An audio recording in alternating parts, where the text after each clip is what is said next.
Sabbath up here, now we need their lifestyle. So at that point, after we say, yeah, I agree with the Sabbath, I understand that. The next question we say then, have you thought about keeping the Sabbath? Because that's the next logical step here. I understand it. When I understand something, I should do something about it. So the next question I want to ask is, have you thought about keeping the Sabbath yet? Now, if they haven't thought about it, by me asking the question, what have I just done? About it. They're thinking about it now, right? And if they have been thinking about it, I'm just affirming where they've been. And so sometimes they'll say to you, if they say, yeah, I've already been thinking about keeping the Sabbath, then what you want to do is celebrate with them. Say, that's wonderful. And I give an example of what to say there right in your outline. That's wonderful, I know the Lord is rejoicing with you right now, and it's a good feeling to know that we're doing things God's way, isn't it? We're going to have a meeting this Saturday morning. Okay, and that's one of the reasons why we start doing meetings Saturday morning. It gives us more time to cover stuff, but it's also a reason to help them begin keeping the Sabbath. So we can invite them to the morning meetings. And that's what you want to do. If they say, yeah, I've been thinking about keeping it, don't you say, oh, that's so wonderful, I'm just so excited with you, and leave it at that.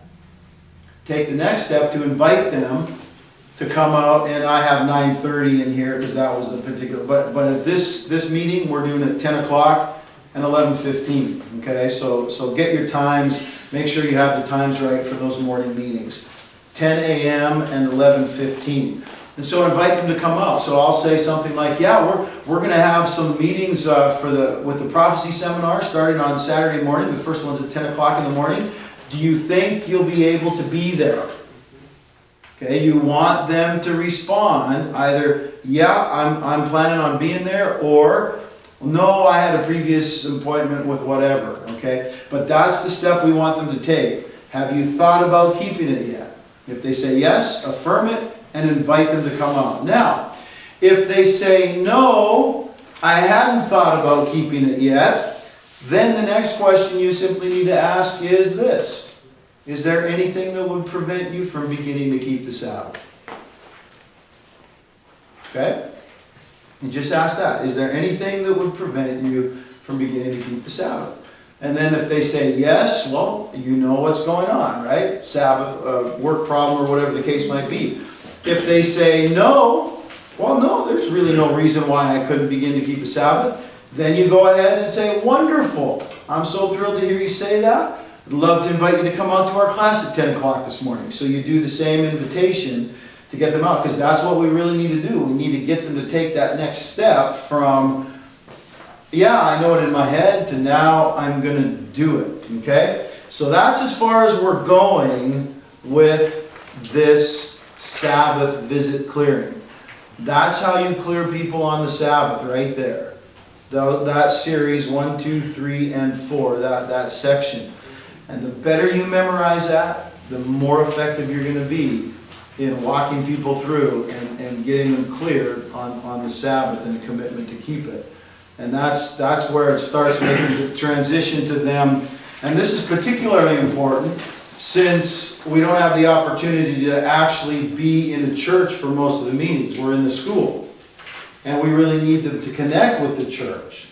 And so part of that is getting them to say, yeah, I'm going to begin keeping the Sabbath. And that's one of the things that's going to help us with that, is that for Sabbath morning meetings, we're going to go to one of the local churches to hold those meetings.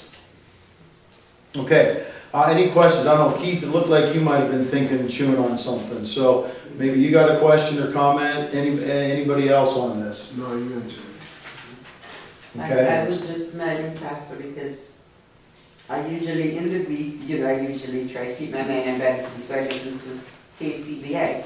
And always, when Dr. Jeffers, he comes on and he used to talk about the Seventh-day Adventist and so on, and then Now, he's the guy that's at First Baptist Dallas, right? Dr. Jeffers, yeah. Okay. And, sometimes he likes to speak out and everything like that. And then one morning I was going to church, not to church, to school, and he was preaching something And then he said to the people, well, that's why we must, we must have that time to spend together. We should spend, after we come from church, that's why we go out and eat and everything like that. And then he said, no, I know some of you are getting ready to ask me, if you say we are to keep the Sabbath holy, how come we're going to go out to eat on Sunday? So he said, well, I'm ready for you to tell me that, because guess what? Sunday is not the Sabbath. Saturday is the Sabbath. I nearly drove the car off the road. He said, Saturday is the Sabbath.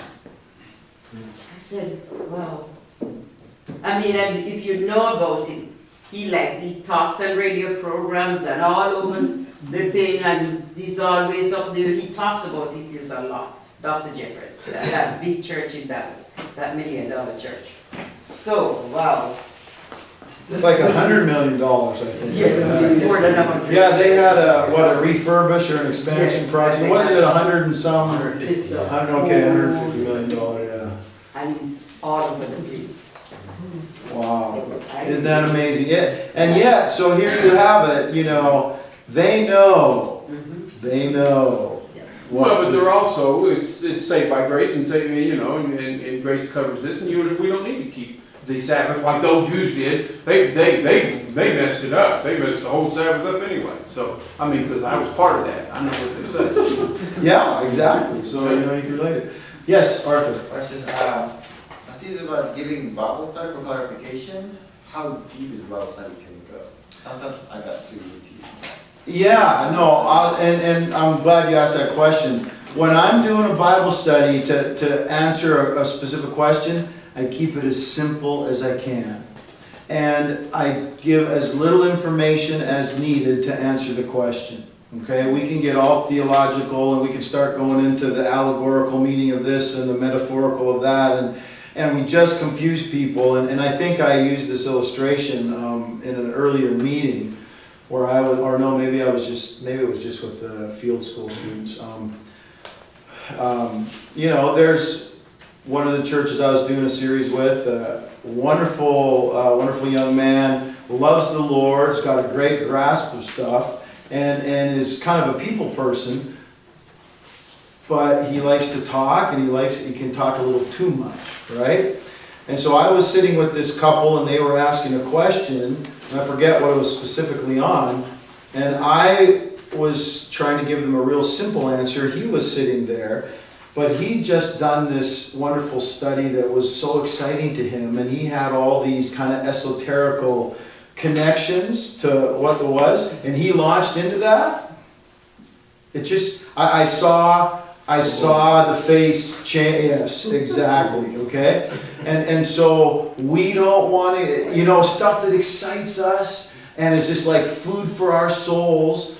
Paul said, and Peter, he said, you give people what? Milk. Milk. That's right. Babes need milk. They don't need solid food. And these people are babes. And so I keep it as simple as I can to answer their question. Good question. Let me see. What else was I going to touch on with this? So again, you don't need to be worried about doing these visits until Tuesday night's the first night we have off from the meetings. Monday night we've got a meeting, Tuesday night's off, so we'll be out. Now, the Sabbath is Sunday, right? Yes, I'm presenting the Sabbath on Sunday night.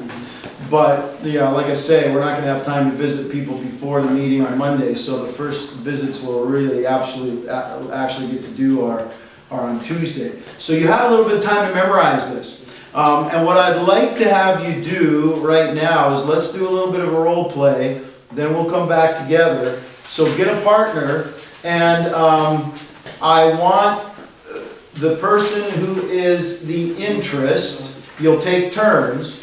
The person who's the interest, I want you to disagree with the Sabbath, at least initially, okay? So when they ask you, if you agree with the Sabbath, you say, well, no, not really, or something like that.